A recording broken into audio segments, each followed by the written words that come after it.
Hello guys, আমরা এখন আছি দুবলার চর, সুন্দরবনের একটি অংশ।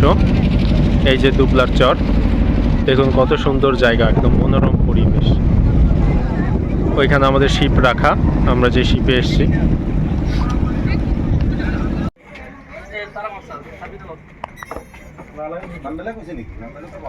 একদল জেলে দেখা যাচ্ছে, নৌকা নিয়ে যাচ্ছে। এটা হচ্ছে হাতে টানা নৌকা, বইটা দিয়ে চালাচ্ছে এরা। জাল বিছাতে বিছাতে এরা সামনের দিকে যাবে।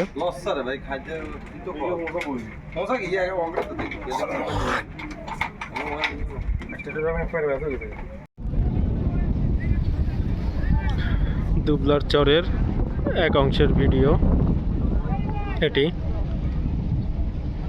দেখুন কত বড় জায়গা নিয়ে আমাদের এই বাংলাদেশের অংশের সুন্দরবন।